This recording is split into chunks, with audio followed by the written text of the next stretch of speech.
June 4, 1942, the Pacific Ocean held its breath as four Japanese aircraft carriers plowed through waters that would soon become their graveyard. Admiral Kiichi Nagamo stood on the bridge of carrier Akagi, his weathered face betraying none of the confidence his officers expected. 6 months had passed since Pearl Harbor's triumph, yet something gnawed at his instincts this morning. The same carriers that had humiliated America now steamed toward a tiny atoll called Midway, unaware that destiny had sharpened her blade. Commander Mitsuo Fukita, the mastermind behind Pearl Harbor's devastating strike, lay in the Akagi's sick bay, feverish from appendicitis. His absence would prove more catastrophic than anyone imagined. The man who understood American carrier tactics better than any Japanese officer could only listen helplessly as engines roared overhead, launching the first attack wave toward Midway Island at dawn.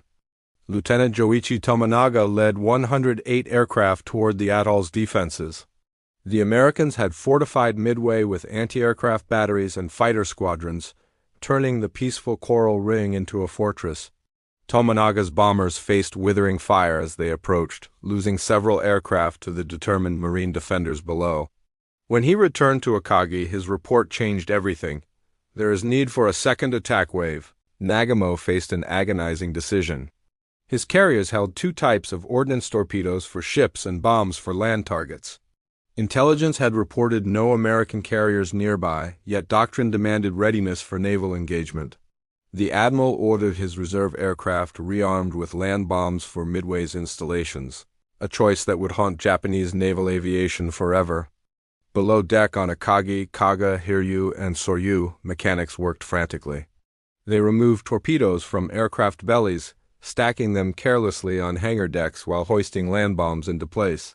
Fuel lines snaked across floors slick with aviation gas.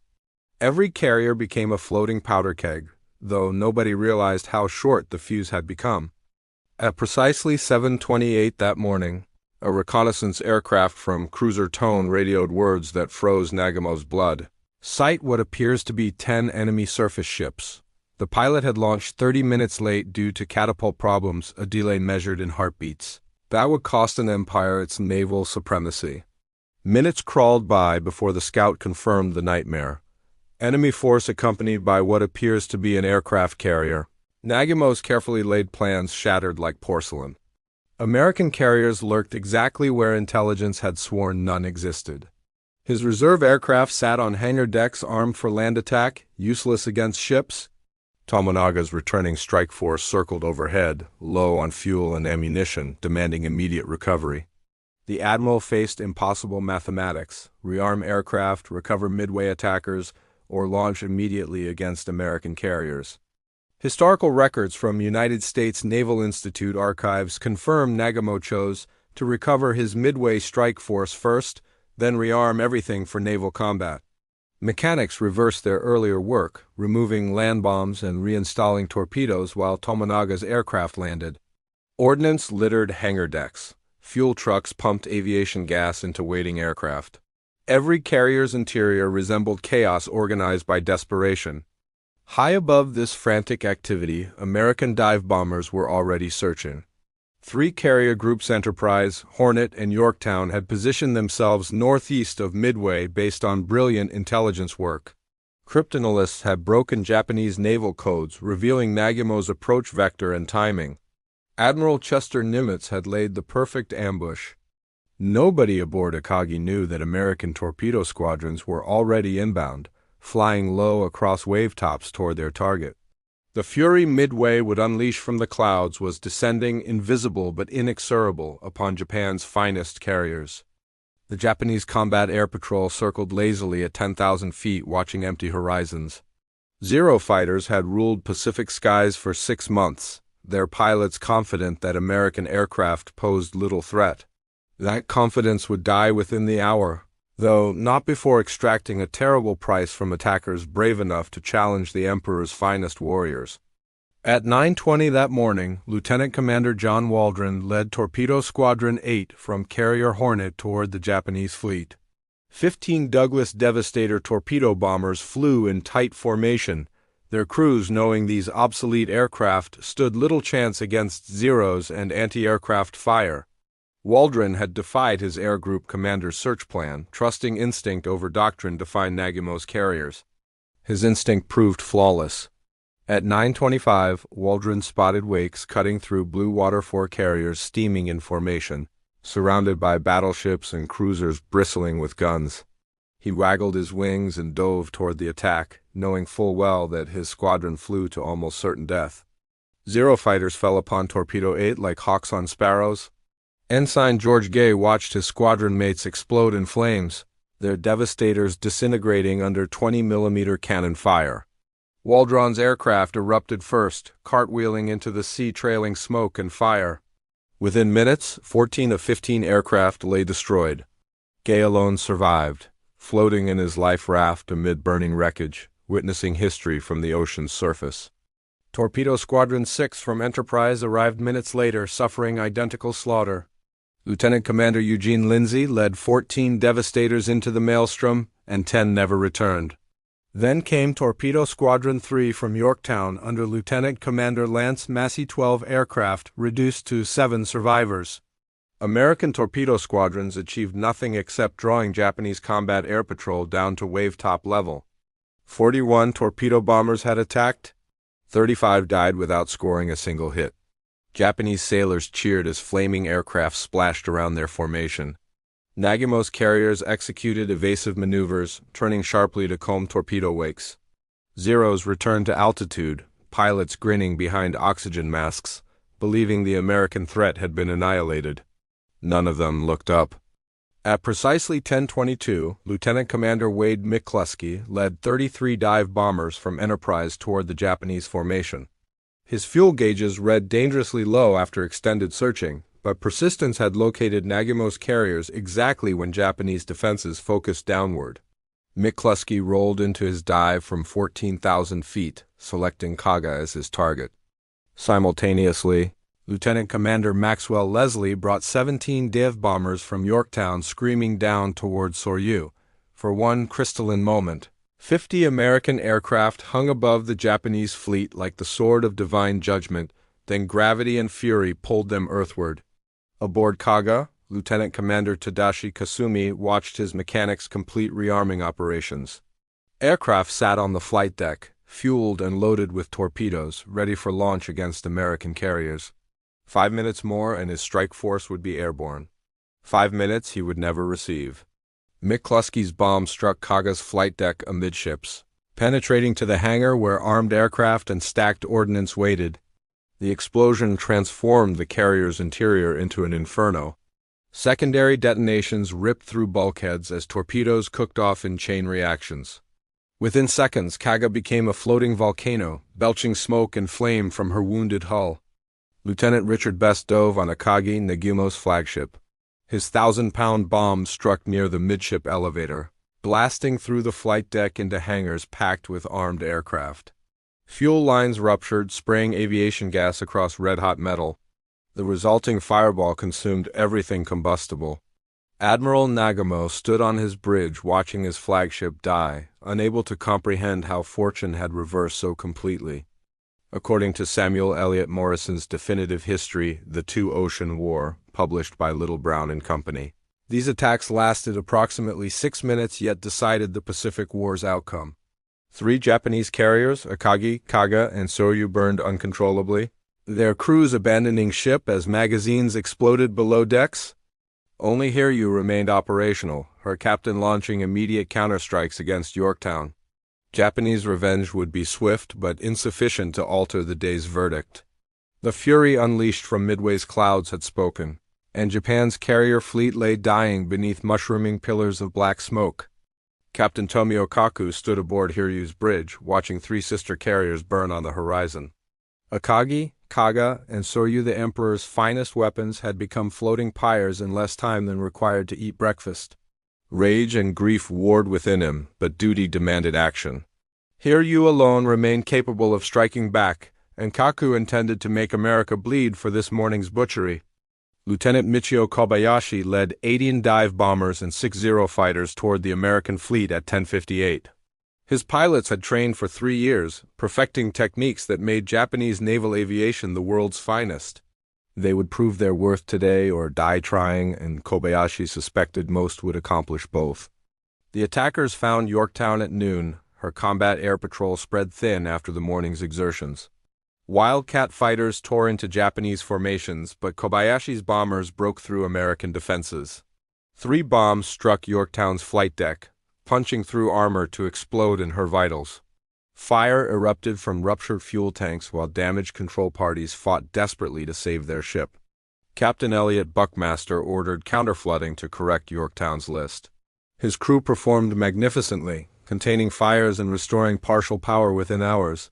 The carrier seemed savable, limping at reduced speed while destroyers formed protective screens. Buckmaster radiated cautious optimism to Admiral Frank Jack Fletcher. Perhaps Yorktown would survive to fight again. Hiryu launched a second strike at 13:30. Lieutenant Joichi Tominaga, the officer who had led Midway's first attack that morning, volunteered to lead 10 torpedo bombers against the wounded American carrier. His aircraft leaked fuel from morning damage, guaranteeing he could not return. Tominaga accepted this death sentence without complaint, considering it an honor to die striking the enemy. His sacrifice achieved results. 4 torpedoes slammed into Yorktown's port side, ripping open hull plates below her waterline. The carrier took on massive flooding, listing 26 degrees before losing all power. At 3 p.m., Buckmaster ordered abandoned ship, believing his vessel doomed. Sailors slid down ropes into waiting destroyers while Yorktown wallowed like a dying whale. But Hiryu's vengeance would prove hollow. American search planes located the last Japanese carrier at 2:45 that afternoon. Lieutenant Samuel Adams transmitted Hiryu's position to Enterprise, where dive bomber crews prepared for another strike. At 5 p.m., 24 Dauntless bombers rolled into attack dives from 14,000 feet. 4 bombs struck Hiryu within minutes. Her flight deck erupted in flames as hangars exploded below. Fire consumed aircraft preparation spaces where mechanics had died by the dozens that morning on sister ships. Captain Kaku tried maintaining order as his crew fought hopeless blazes, but thermite bombs ignited metal itself, creating temperatures that melted steel bulkheads. By nightfall, all 4 Japanese carriers drifted as burning hulks.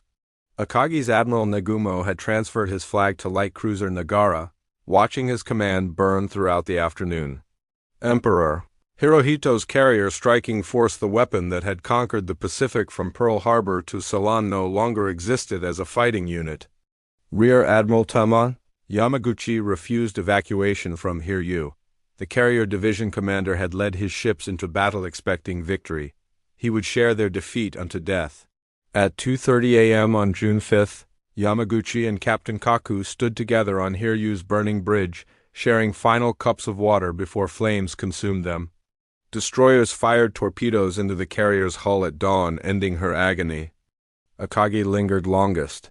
Admiral Isoroku Yamamoto, commanding the entire Midway operation from battleship Yamato, radioed permission to scuttle his former flagship at 4:50 a.m. Destroyers approached the burning carrier reverently, as one might approach a dying parent. Torpedoes struck Akagi's hull, and she slipped beneath the waves at 5 a.m. on June 5th, taking 800 men to the bottom. Kaga and Soryu had preceded her into the depths. 3,000 Japanese sailors died with their ships, cremated in fuel-fed infernos or drowned when hulls collapsed. Another 121 aircraft, Japan's finest naval aviation, rested on the Pacific floor. 6 months of conquest had been erased in 6 minutes of dive bombing. The Empire had paid for Midway with its future. Japan's shipyards could not replace 4 fleet carriers quickly, and trained pilots died even harder than ships. America's industrial capacity would launch dozens of new carriers while Japan struggled to rebuild. The balance of Pacific power had shifted permanently, though few recognized it yet. Yorktown survived 2 more days before Japanese submarine I-168 found her under tow. Torpedoes from that submarine finally sent her down on June 7th, but America could afford such losses. Enterprise and Hornet sailed home intact, ready to fight again. Japan's carrier force would never fully recover. June 5th dawned over waters choked with debris and dying men. Oil slicks stretched for miles, reflecting rainbow patterns beneath morning sun. Life rafts dotted the sea like scattered toys, each containing burned and wounded sailors praying for rescue before sharks found them. The Pacific Ocean had swallowed 4 carriers and thousands of lives. Now it digested its meal slowly, indifferent to human suffering. Ensign George Gay floated alone in his life raft, the sole survivor from Torpedo Squadron 8, throughout June 4th. He had watched the entire battle from water level, seeing Japanese carriers burn while American dive bombers departed victorious. Zeros had strafed his raft twice, but somehow he survived. Now, dehydrated and sunburned, he waited for rescue that might never come. A Catalina flying boat spotted Gay late on June 5th. The pilot circled once, confirming the American's identity, then landed despite rough seas. Sailors pulled Gay aboard, and he immediately began debriefing, his words tumbling out in exhausted urgency. 15 men had followed Lieutenant Commander Waldron into battle. 14 died. Gay alone could testify to their courage. Destroyer Hammond nuzzled against Yorktown's wounded hull that same morning, providing power and pumps for salvage operations. Captain Buckmaster had returned to his ship with damage control parties, determined to save her. Engineers welded hull plates and pumped compartments while Hammond's crew passed supplies across. The carrier showed signs of recovery, her list correcting as water drained from flooded spaces. Lieutenant Commander Yahachi Tanabe commanded Japanese submarine IA-168, stalking American formations northwest of Midway. His orders were simple: locate enemy carriers and destroy them. Tanabe had searched fruitlessly through June 4th, hearing distant explosions but finding no targets. On June 5th, his hydrophone operator detected machinery noises bearing northeast warship engines running at slow speed. Tanabe raised his periscope cautiously at 1:23 p.m., finding a sight that quickened his pulse. An American carrier lay dead in the water, attended by a single destroyer. This target would avenge Akagi, Kaga, Soryu, and Hiryu. He maneuvered into firing position, calculating angles with the precision that made Japanese submariners deadly throughout the Pacific. At 1:36 p.m., 4 torpedoes left I-168's tubes. Tanabe watched through his periscope as white wakes raced toward Yorktown and Hammond. The destroyer's lookout spotted torpedo tracks too late for evasive action. 1 torpedo struck Hammond amidships, breaking her back. The destroyer folded like paper, sinking in 4 minutes and killing 81 sailors. 2 more torpedoes slammed into Yorktown's starboard side, reopening wounds barely stabilized. The carrier shuddered as explosions ripped through her engineering spaces. Power failed completely this time, and flooding accelerated beyond control. Buckmaster ordered final abandonment, knowing his ship was truly doomed now. Admiral Raymond Spruance commanded American forces following Fletcher's transfer from damaged Yorktown. Spruance had earned his reputation through methodical competence rather than flashy aggression, qualities that served him perfectly this day. His carriers had destroyed Japan's main strength. Now prudence demanded withdrawing before Japanese battleships could close for surface action. Yamamoto's battleship Yamato and her escorts steamed toward Midway at flank speed, hoping to force a night surface engagement where superior Japanese gunnery might salvage something from disaster. Yamato mounted 18-inch guns that could obliterate any American ship, but battleships required targets within visual range. Spruance refused to cooperate, retiring eastward throughout June 5th. The Japanese admiral faced bitter reality that evening. His carriers burned or rested on the ocean floor. American carriers steamed beyond reach. Midway's garrison remained intact, having repelled every attack. Operation Me had failed completely. At 2:55 a.m. on June 6th, Yamamoto radioed Fleet Headquarters. The Midway operation is canceled. Japanese vessels turned westward, leaving debris fields and corpses behind. Destroyers had rescued survivors when possible, pulling burned men from oil-fouled waters. Lieutenant Toshio Hashimoto survived Kaga's destruction, though flames had seared flesh from his hands. He would live but never fly again. Thousands of his comrades found graves beneath Pacific swells, their bodies settling into darkness that sunlight never penetrated. Yorktown rolled onto her beam ends at dawn on June 7th. The carrier that had fought at Coral Sea and Midway finally surrendered to accumulated damage. She capsized slowly, giving sailors time to photograph her death. At 5 a.m., Yorktown's bow pointed skyward briefly, then she slid beneath the surface, joining Japanese carriers in the graveyard below. Mitsuo Fukita, Pearl Harbor's architect, received news of Midway's outcome while recovering from appendicitis in the Akagi's sick bay, now resting 3 miles down. Friends told him that everything he had built on December 7th had been destroyed on June 4th. The combined fleet's carrier striking force existed only in memory, and with it died Japan's hope of victory. June 8th found the Pacific empty of warships, though wreckage marked where empires had collided. Wooden planks floated among life preservers stenciled with ship names that no longer existed. Personal effects drifted past photographs in waterproof cases. Letters never delivered, identification tags belonging to men feeding fish 3 miles below. The ocean reclaimed everything eventually, erasing evidence of humanity's violence with patient indifference. Commander Minoru Genda lay in his bunk aboard cruiser Nagara, feverish like Fukita, and equally helpless during the battle. Genda had planned the Pearl Harbor attack, his tactical brilliance making that strike devastatingly effective. Now fever had forced him to watch Midway's disaster from a sickbed, unable to influence events. The irony tortured him worse than physical pain. Japan's 2 finest aviation planners had been sidelined by illness during history's most crucial carrier battle.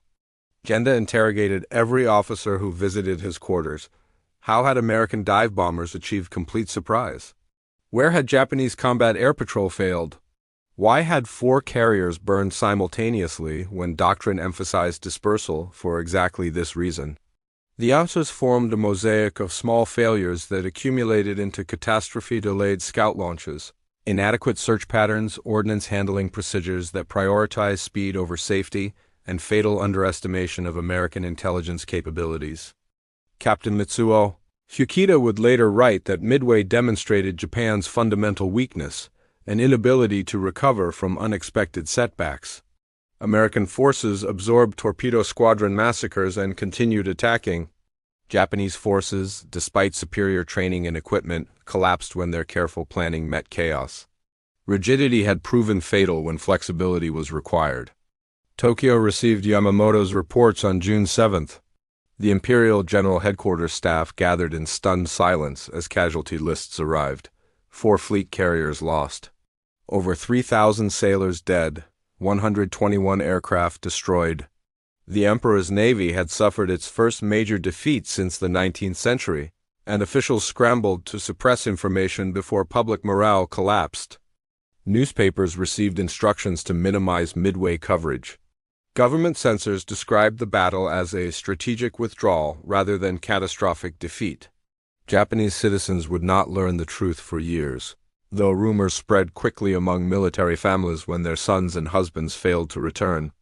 Propaganda maintained the illusion of invincibility, while reality painted a darker picture. Admiral Yamamoto accepted full responsibility for Midway's failure. He had designed the operation, insisted on dividing forces, and approved the rigid plan that left no room for adaptation. The admiral offered resignation to Navy Minister Shigetaro Shimada, who refused.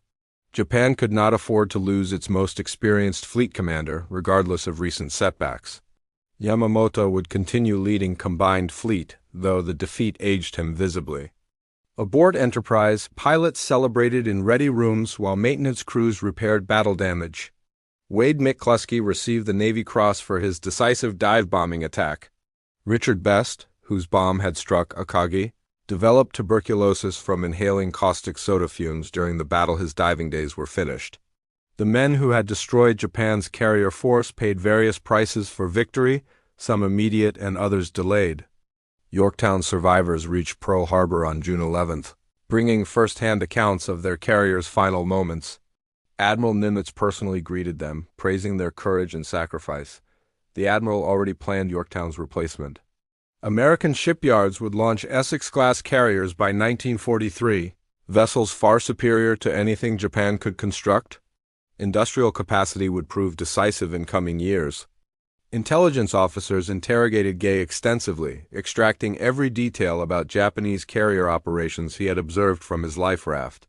His descriptions of how Zeros had dominated torpedo squadrons but missed high-altitude dive bombers informed future tactical doctrine. American forces would never again send slow torpedo planes unsupported against alerted Japanese defenses. Cryptanalysts who had broken Japanese naval codes received quiet commendations. Commander Joseph Rochefort and his team at Station Heipo had provided intelligence that made ambush possible. Nimitz had trusted their analysis despite skepticism from Washington, positioning his carriers based on their predictions. That trust had paid dividends beyond calculation. The Pacific War's outcome had pivoted on mathematics, dedication, and correctly interpreting enemy communications. Japan's naval codes changed after Midway, forcing American cryptanalysts to start decryption efforts anew. But patterns established during pre-battle analysis gave them advantages. They understood Japanese operational procedures and communication protocols intimately. Future code breaking would prove easier because of foundations laid before Midway. Historians would debate Midway's significance for decades. Some called it the Pacific War's turning point, others merely its first major American victory. But everyone agreed that June 4, 1942, marked when Japan's strategic initiative died. The Emperor's forces would fight desperately for 3 more years, inflicting terrible casualties, but they would never again dictate the Pacific War's tempo. 1943 brought new American carriers into the Pacific, each one representing industrial capacity that Japan could never match. Essex, Intrepid, Lexington, Bunker Hill names that would become synonymous with American naval power began appearing in task force rosters. By year's end, the United States Navy possessed more carriers than Japan could hope to build in 5 years. Midway's outcome had been merely the first symptom of this inevitable imbalance. Commander Fuchida recovered from his appendicitis and returned to staff duties, but he never commanded a carrier air group again. The Japanese Navy reassigned him to training duties in Tokyo, where his expertise shaped new pilots entering service. Yet Fuchida recognized a troubling truth: Japan was training replacement pilots in 18 months, while their American counterparts required only 12 months and flew superior aircraft. Quality and quantity both favored the enemy now. Survivors from Midway's sunken carriers dispersed throughout the combined fleet. Some joined newly commissioned carriers, Teiho and Shakaku, vessels intended to replace lost tonnage. Others trained new air groups or staff shore installations across the Empire's shrinking perimeter. Each carried memories of June 4th, when invincibility died in 6 minutes of American dive bombing. Lieutenant Toshio Hashimoto, pulled from Kaga's burning wreckage with ruined hands, spent months in hospital recovering from third-degree burns. Doctors performed multiple surgeries, grafting skin and rebuilding fingers, but his flying career had ended. Hashimoto eventually accepted a teaching position at Yokosuka Naval Air Station, training young pilots who would soon face the same fury that had destroyed his carrier. American forces pressed their advantage aggressively. The Guadalcanal campaign began August 7, 1942, barely 2 months after Midway. Marines landed on that jungle island, seizing an airfield that Japan had been constructing. What followed were 6 months of brutal combat naval battles, aerial dogfights, and infantry struggles that bled both sides white. But America could replace losses while Japan's strength eroded irreversibly.